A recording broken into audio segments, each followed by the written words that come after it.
Thanks for checking out this video. Hit that subscribe button, hit that like button. Feel free to cyberbully us in the comments. We can take it. We're big boys. Please, we're so desperate. Go easy on us.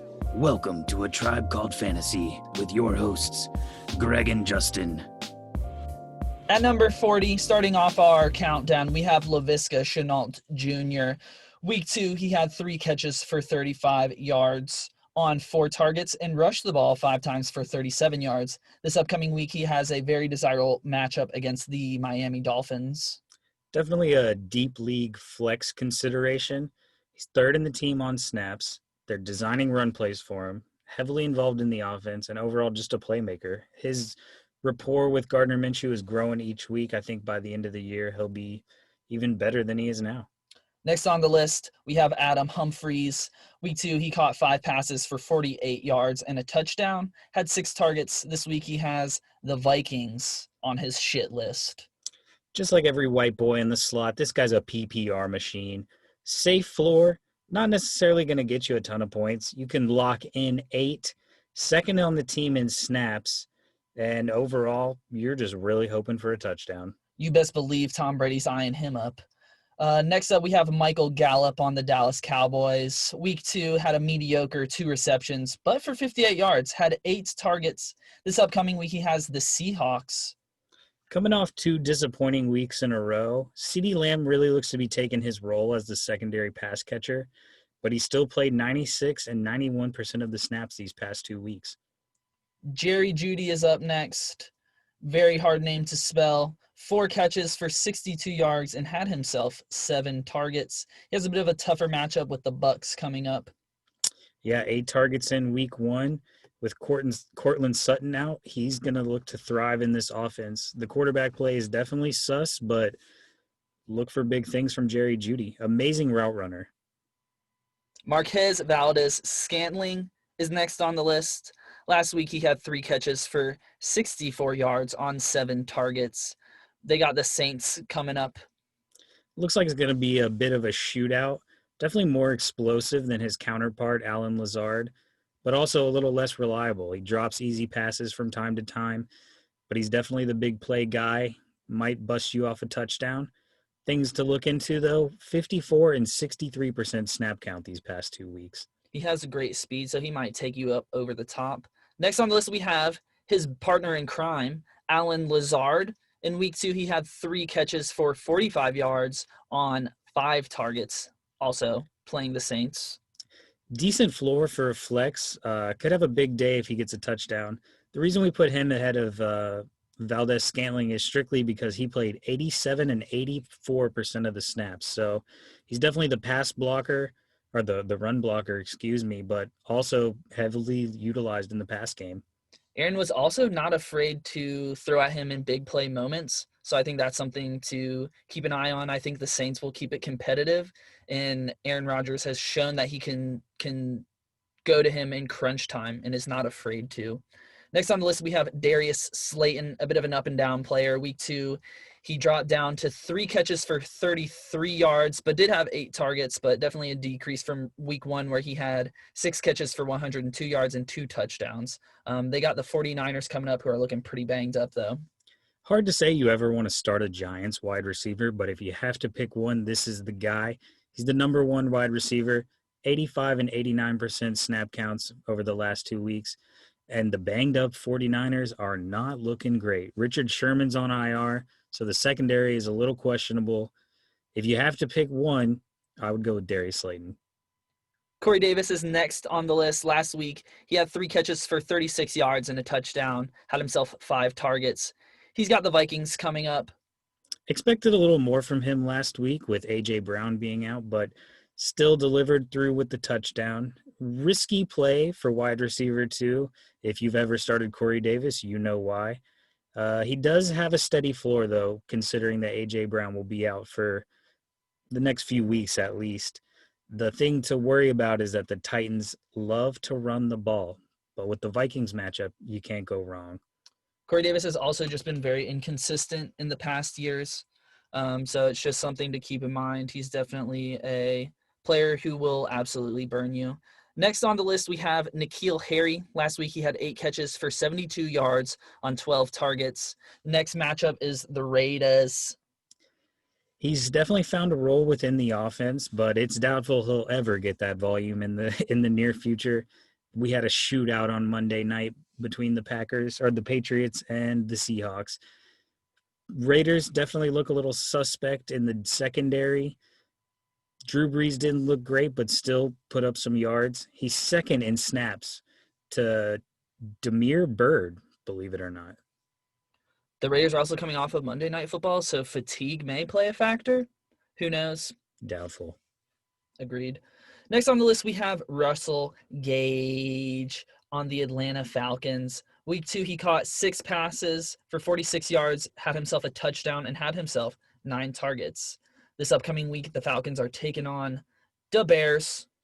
One of the best storylines of this season by far. The Falcons obviously don't know how to do anything right. Blows an onside kick recovery, chanting around it like it's some kind of campfire song. But Russell Gage, as the third wide receiver goes, you're not going to find a better one than this. Definitely a viable option, has a steady role in the offense. ATL loves to throw the ball down here in the dirty South. And Dirty Birds. This dude dropped a dime to Julio. I did not know he could throw too, but Julio, right in the breadbasket, just let it slip through his buttery fingers. Julio's done it before. And not to mention, 12 targets in week 1. He's just been on a tear. 12 targets, 9 targets. Atlanta wants to pass. In the 30 spot, we have Tyler Boyd. Week 2, he caught 5 passes for 72 yards on 8 targets. This upcoming week, he has the Eagles, who are looking like not a great football team. Flying real low, the Eagles are.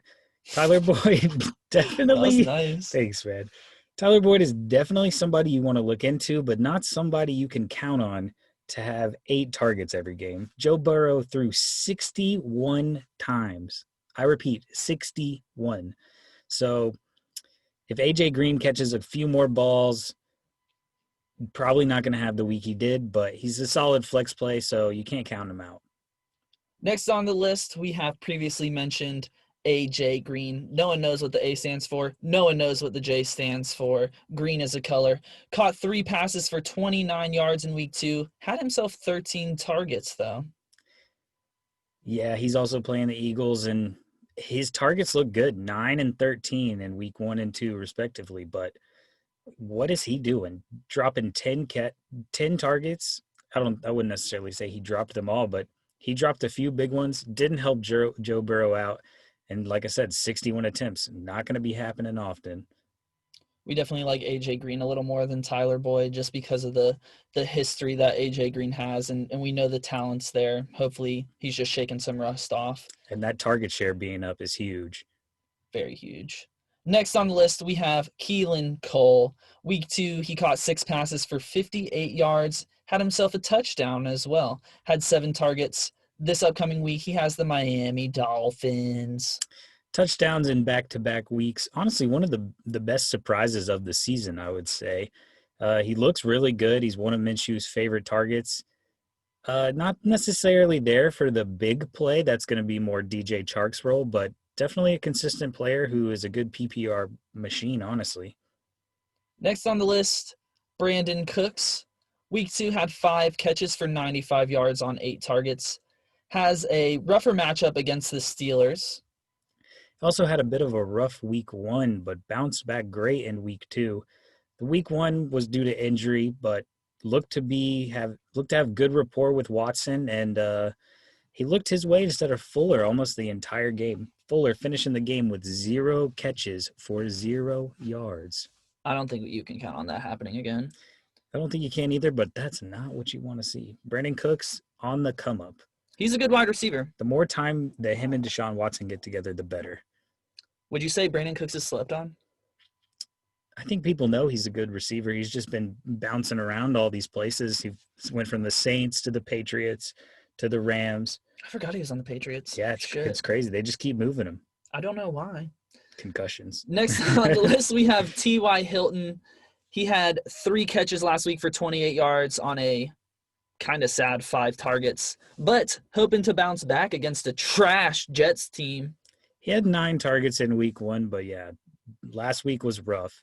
I don't know what he did to piss Phillip Rivers off other than being a wide receiver who he obviously doesn't throw to. If you're not a running back or a tight end and you're a Phillip Rivers pass catcher, you're not in for a good time.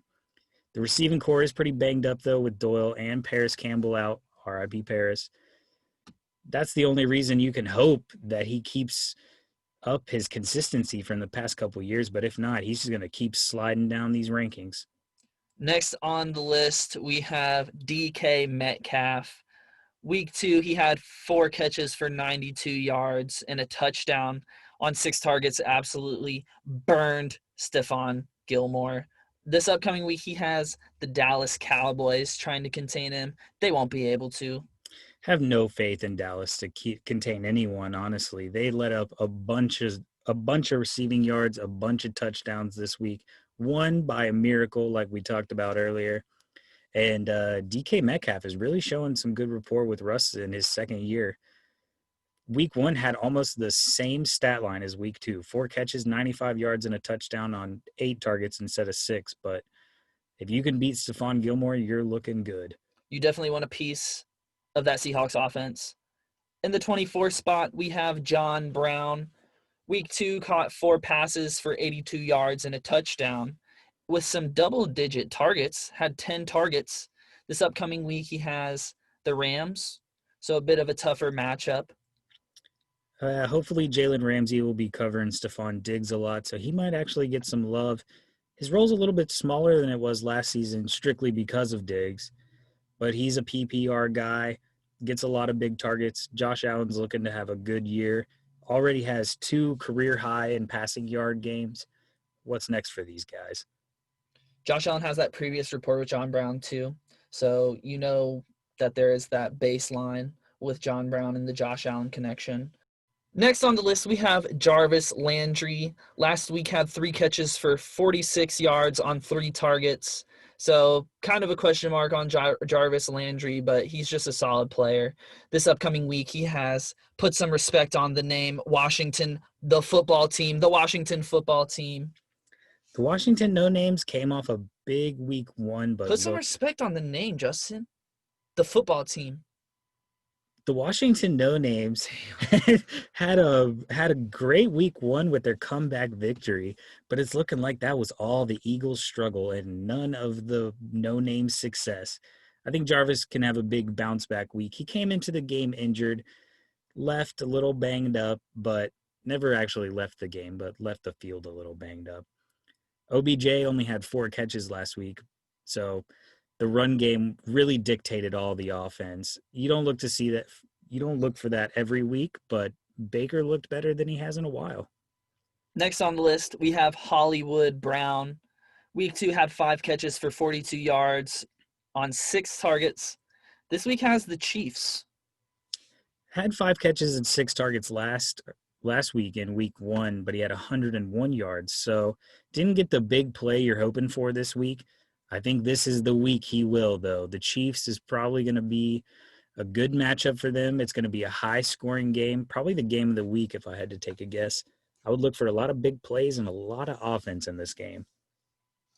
Next on the list, finally freed from his shackles, we have Robbie Anderson. Week 2, he had 9 catches for 109 yards on 10 targets.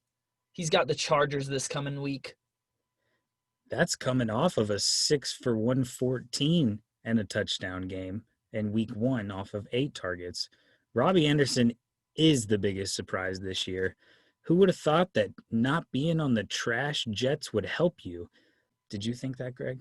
I didn't think it. I had no faith in Ain't Robbie nobody Anderson. thought it. I genuinely had no interest in Robbie Anderson last year.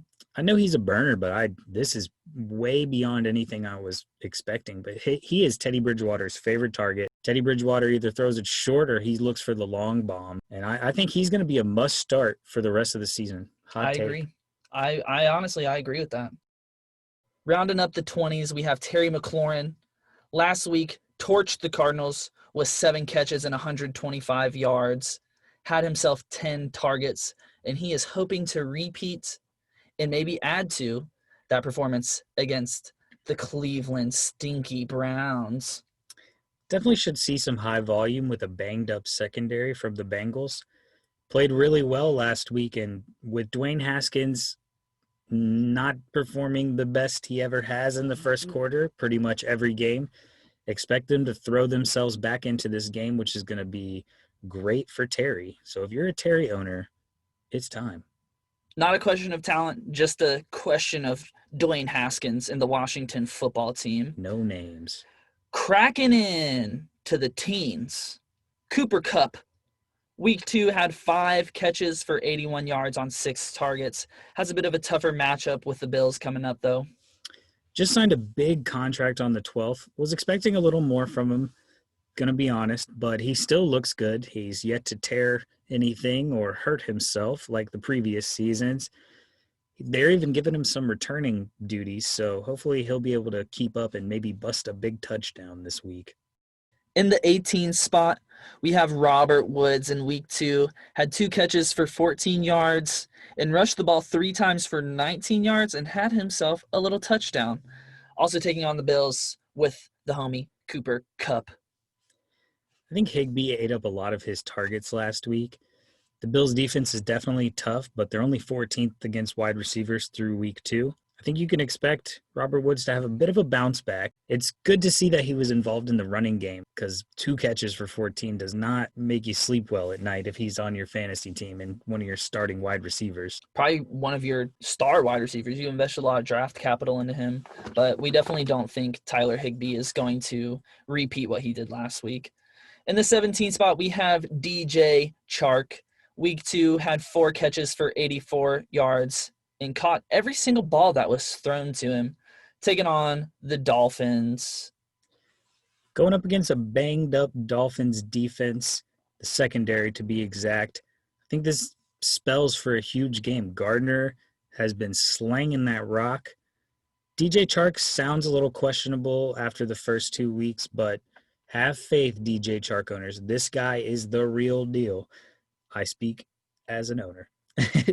He just looks the part. He's making huge catches. He's built to be the number 1 wide receiver. I think he faces a lot of the number 1 corners, so it doesn't really give him that much time to shine. But last season, 73 catches, 1,008 yards, 8 touchdowns. Damn. Pretty good. And those Jags are just being competitive in every single game they're in. I think that's one of the most surprising teams of this season. So I'd feel good about having DJ Chark on my team. Next on the list, we have Adam Thielen. Week 2, a bit disappointing with only 3 catches for 31 yards, but did have 8 targets. He is facing the Titans this upcoming week, though. Kirk Cousins looked terrible. Let's address it right away. Not looking good. If you're a Thielen owner, you are panicking. I would pump the brakes just a little bit. Give it another week or 2. Same thing happened last year with the Vikings. Kirk turned it back on. And the best part about it is Thielen still looked elite. He had a great sideline catch. Things to worry about, though, Tennessee defense is good, and you can expect a heavy dose of Malcolm Butler. In the 15 spot, we have Julian Edelman. Had himself quite a week 2 with 8 catches for 179 yards on double dosage of targets, 11 targets. This upcoming week, they're going against the Las Vegas Raiders. He's developing a good rapport with Cam. They've built up a lot of trust, and that man is reliable. Solid floor every week with the guaranteed PPR catches. Doubtful he'll ever have 179 yards again this season, but you never know. Cam was forced to throw the ball a lot in a shootout. I look for something similar, though, in the Raiders. He's still waiting for that touchdown. In the 14 spot, we have the Bills' newest toy, Stefon Diggs. Week 2 had 8 catches for 153 yards and a touchdown. 13 targets coming from the Josh Allen. This week, they're playing the Rams. That's coming off a 9-target game in week 1. Definitely a huge addition to the team for the Bills. The Rams matchup is a little hurtful, though, because Josh Allen is not going to have as much time as he did in the pocket this week. Aaron Donald's going to be feasting. Jalen Ramsey's going to see a lot of Stefon Diggs. Stefon Diggs is going to burn you on some. I think with the pressure Josh Allen's going to be rolling out, it's going to create opportunities for some deep balls, some 50-50 balls for Stefon Diggs, and he'll get up for him. He makes plays. Next up, we have Tyler Lockett. In week 2, had himself 7 catches for 67 yards and a touchdown. There is a juicy matchup against the Dallas Cowboys. All reliable here for Russell Wilson. Used to just be a deep threat, but has really found himself as a wide receiver 1 in this offense. The Dallas defense got torched by the Atlanta Falcons this week. Russ is probably going to eat. That boy is on fire.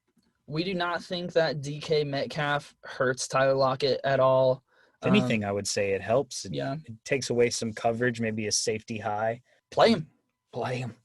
Next on the list, we have OBJ. Week 2 had 4 catches for 74 yards and a touchdown. Had himself 6 targets. He's taken on the Washington football team. I don't know if this is a good quote or a bad quote for you if you're an OBJ owner, but this is from Adam Schefter.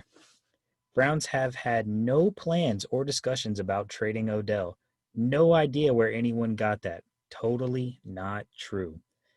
I know if you're an Odell Beckham Jr. owner, probably not what you wanted to hear. You were hoping he would get traded to some big team that loves to pass the ball and doesn't have Johnny Mayfield as their quarterback. But Baker had a bounce-back game, so maybe you can look for that again. The one thing to be concerned with, heavy run offense there. But at the end of the day, it's Odell Beckham Jr. This guy has the best hands in the league, hands down. Maybe only second to Jarvis Landry.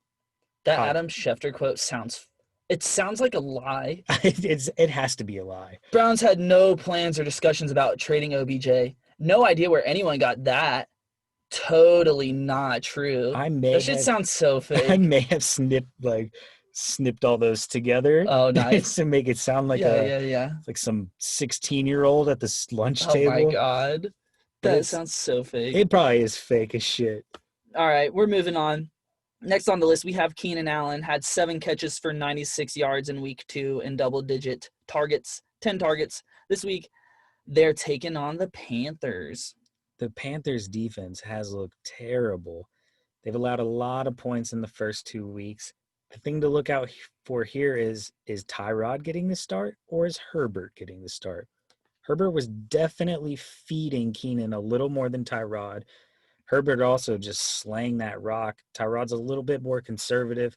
Definitely something to keep an eye on. But overall, he's Keenan Allen. He's a great player. You're going to start him. It does sound like that they're going to give Tyrod Taylor the start. 100% does. But if his chest injury continues, which, I mean, I guess he got an injection for a rib injury that was supposed to be pain and then had shortness of breath. So I don't know if that's something that's going to linger. But if Herbert does get the start this week, it's probably better for you, to be honest. You know Tyrod's not going to finish as the quarterback there. It's just not going to happen. It'll happen. We've seen this story arc before. Oh, baby. Coming in at the 10 spot, we have Mike Evans. Last week, finally showed up with 7 catches and 104 yards and a touchdown. Had 10 targets. Part of that was definitely because Chris Godwin was not playing with his concussion. I do think that's part of it, but I also think that Mike Evans just found his role a little bit more. I know he was injured going into week 1, so maybe that hampered him a bit. The Broncos defense is definitely solid, but they are banged up. That whole team is. Look for the Broncos to give the ball over to the Bucs a lot this game. And even if they don't, going to be a lot of 3-and-outs, a lot of opportunity for Mike Evans. Just hope that the run game isn't as good as it was this week. Hell hath no fury like Tom Brady, like Mike Evans. In the 9 spot, we have Calvin Ridley. Week 2 had 7 catches for 109 yards and 2 touchdowns on 10 targets. This dude is on a tear. Week 1 had 9 catches for 130 yards and 2 touchdowns and 12 targets. I don't know if we'll see another multi-touchdown game, but I mean, it's definitely looking like it. He's got it. He's got the history there. Next matchup, they're taking on the Bears. Yeah, this guy is just on a roll. It's ridiculous. I do think some of it comes from him having softer coverage across from Julio, but this guy is a bona fide wide receiver one on almost every team in the league. It just helps to have Julio. It honestly might be the Falcon receiver you want. Ooh, spicy take. Spicy take. But very spicy take. if you have Calvin Ridley, you start him every week, and you're happy about it. Next on the list, making his triumphant return. We're happy he's back. Kenny Golladay. They're taking on the Arizona Cardinals. They've just been kind of in some shootout game, or I shouldn't say shootout games necessarily. The Arizona Cardinals have just been putting up numbers on teams, though. Absolutely. And the Lions have looked terrible. They need a run game, first of all. They have this three-headed running back monster that is three pretty average running backs with one decent one who's not clutch. So not something to look forward to, but you drafted Kenny Golladay high. You need him to have a big game. But also Stafford needs his guy. He's missing a go-to guy. This is going to be the week. Hopefully he gets it together. The worst part is, though, Patrick Peterson. Definitely a tough matchup. Look for Kenny G to make some plays, though. You're definitely happy to have him back in your lineup. Next on the list, we have JuJu Smith-Schuster. Week 2 had 7 catches for 48 yards on 8 targets. Didn't have a touchdown, but in week 1 he had 2, so quit complaining. They're taking on the Texans this week. Yeah, he fell behind Deontay Johnson in targets. Deontay Johnson was just absolutely feasting last week. Don't know if I would see that in the future. I think JuJu Smith is actually a good wide receiver one. He's always making just good football plays. In week 1, he recovered a fumble just from being at the right place at the right time.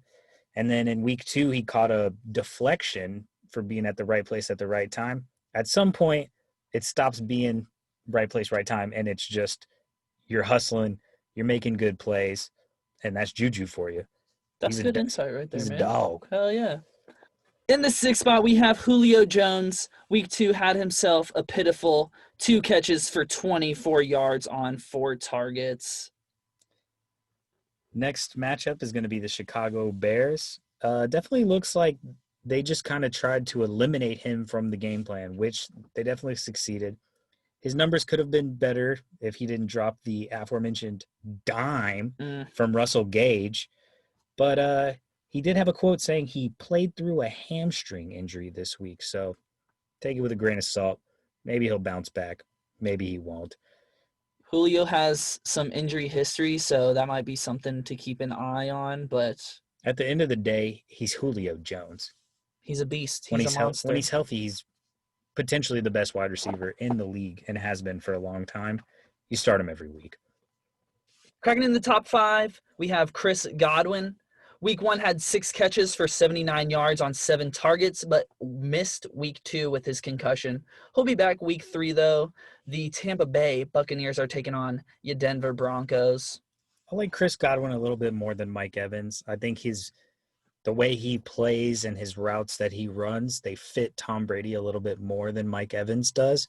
Mike Evans is obviously an amazing talent, big body, but Brady loves to throw to those shifty little guys, and Chris Godwin really gets in and out of breaks quickly, great hands, and hopefully he bounces back from his missed week 2. In the 4th spot, we have Tyreek Hill. Last week had 5 catches for 99 yards and a touchdown on 11 targets. The Chiefs are taking on the Ravens this week on Monday Night Football. That's going to be an incredibly exciting game to watch. If you're the Tyreek Hill owner, you probably panicked a little bit after week 1, but you got a spoonful of good givens in the week 2 game. The big touchdown, huge play from Patty Mahomes. The Ravens game looks to be a shootout. You do have to question the secondary, though, because it's tough. Marcus Peters is definitely going to be on him a good bit, but they move him around in the slot. Hopefully he gets rid of the drops, makes some big plays. I love this game. Going to be a huge game, big shootout. We're finally cracking in to the top 3, the most elite of the elite. In the 3 spot, we have Amari Cooper. Had himself a day week 2 with 6 catches for 100 yards on 9 targets. Cowboys taking on the Seahawks. It's going to be a fun one. It's going to be a shootout. This guy's been electric. Week 1, 10 catches for 81 yards and 14 targets. This guy is getting volume. Seahawks have been terrible against the pass recently. Led up 2 big weeks with the Falcons and the Patriots, and I'm looking for more with Amari Cooper this week. Cowboys have been on an absolute tear. Dak Prescott is playing lights out, and Amari Cooper is clearly his number 1 wide receiver. Moving into the number 2 spot, we have Davante Adams. Week 2 had 3 catches for 36 yards, which was definitely disappointing for Davante Adams owners. He went out with an injury, but they're playing the Saints, and hopefully we see him bounce back. Yeah, he had a hamstring injury left in the 3rd quarter, but Matt LaFleur said he pushed to retake the field, but they were playing the Lions, so they just didn't need him. They let him slide. Week 1, 14 catches, 156 yards, 2 touchdowns, 17 targets. This guy will get back on track. Nothing to worry about when you got the mustache, the man, the gunslinger, Aaron Rodgers. I hope people start calling him the mustache. I do. That's a sick nickname. But so is Minshew's the mustache too, though. But he's got jorts. True. In the number 1 spot, top of the line, top notch, baby, slapping ass and taking names, your best wide receiver, DeAndre Hopkins, had himself a week 2 with 8 catches for 68 yards and a touchdown on 9 targets. The Arizona Cardinals, almost said Houston Texans. Ooh. Arizona Cardinals are taking on the Detroit Lions. Ooh. Easy matchup here for DeAndre Hopkins. Week 1, 14 catches, 151 yards, 16 targets. This guy is on a roll. Already looks to be on page with Kyler Murray, and it's only been a few weeks. Going to see improvement in chemistry every week from here on out. You can rely on DeAndre Hopkins to be a top 3 receiver the rest of the way. Thanks for checking out this video. If you have any issue with where we put any of these players or who we put on this list, go ahead and let us know in the comments. We can handle the heat, and we will not get out of the kitchen. Bully us if you'd like. We're ready. We can handle it. We're tough boys, but we are so desperate for approval. Hence the YouTube channel. Yeah.